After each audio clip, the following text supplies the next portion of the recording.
Welcome to Toffee TV. It is the Everton News Daily, sponsored by Snickers Protein, helping fans get excited about the transfer window this January. Well, there is another team now being linked with Cenk Tosun. We've heard lots of rumours about him this month, including Feyenoord, West Brom, Besiktas. Now you can add Celta Vigo to that list. The Spanish team apparently are looking to take him on loan to the end of the season. Obviously, the player wants to leave. He wants to play games ahead of the Euros in the summer, with Turkey obviously involved. So where's he going to end up? We'll have to wait and see. Monday, of course, is the transfer deadline day, and it looks like he really wants to leave. It looks like Everton are actively trying to get him out.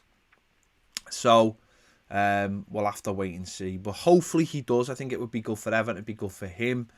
And we'll have to wait and see. Obviously, there's a lot of rumours as well about the likes of Bernard, the likes of John Joe Kenny, the likes of possibly Anthony Gordon going on loan.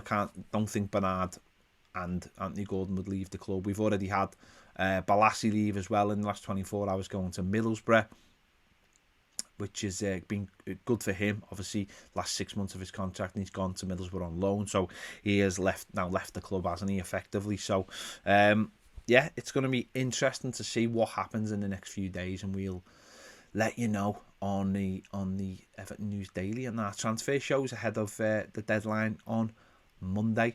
Another player looks set to leave with only 6 months left on his contract is Jonas Lersel. It looks like he is heading back to Denmark to FC Midtjylland, who I think played in the Champions League this year, didn't he? I think they were in Liverpool's group. Again, his contract ends in the summer. He is Everton's third choice goalkeeper and has appeared on the bench alongside Robin Olsen. But obviously with João Virginia at the club as well, he could be the third choice.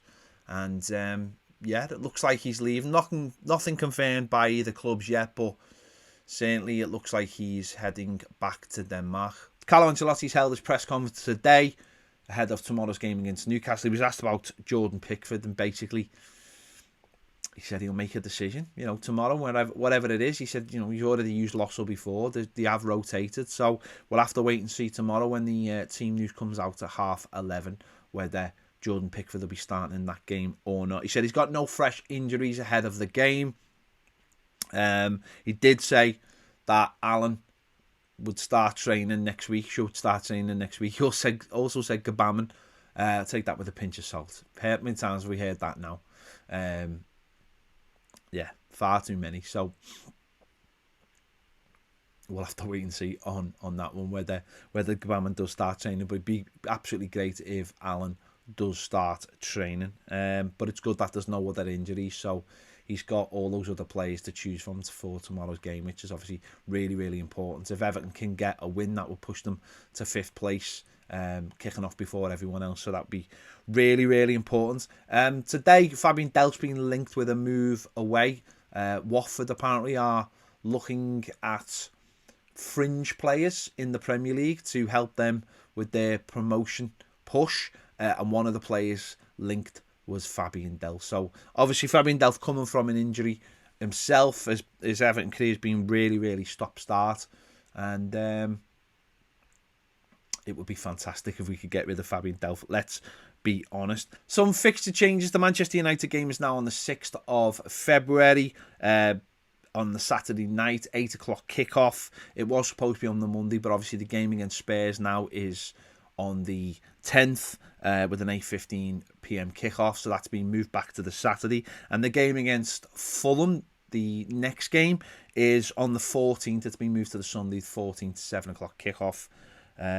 So a few fixture changes as well. Very hectic few weeks for the Blues. Obviously, you've got to fit in that Man City game, got to fit in the Villa game as well, coming up as well. So that's been well, those two fixtures have been confirmed anyway.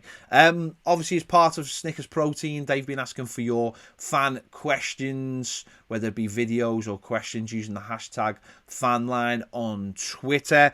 We've had a few in today. Terry Cook has said, is buying a player in January going to hinder us in the summer? Hashtag FanLine. No, because I don't think now we're going to bring in anyone now, that would be huge money. If we were to bring someone, and it'd probably be some kind of loan, or loan with a possibility of a transfer, but it doesn't look like there's going to be any kind of big movement in the next few days. Everton have been quite honest about this and said that they didn't think there'd be any transfers, but with the possibility of getting a few off the wages, you never know, that might open the door for something on deadline day, something to just keep us going till the end of the season. So we'll have to wait and see on that one.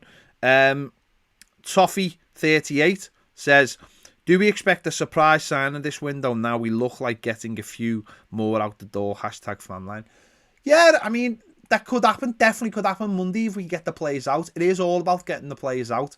And I think there could definitely be one surprise incoming if we can get the players out. If Cenk Tosun goes, if Bernard or Anthony Gordon goes out, obviously Bernard would probably be alone with a move at the end of the season. Anthony Gordon would be a loan if he went out, but it'd be one or the other. John Joe Kenny could go out, but I think if it was one of the attacking players, if we got rid of a couple of attacking players, I could definitely see a loan coming in on deadline day. We'll have to wait and see on that one.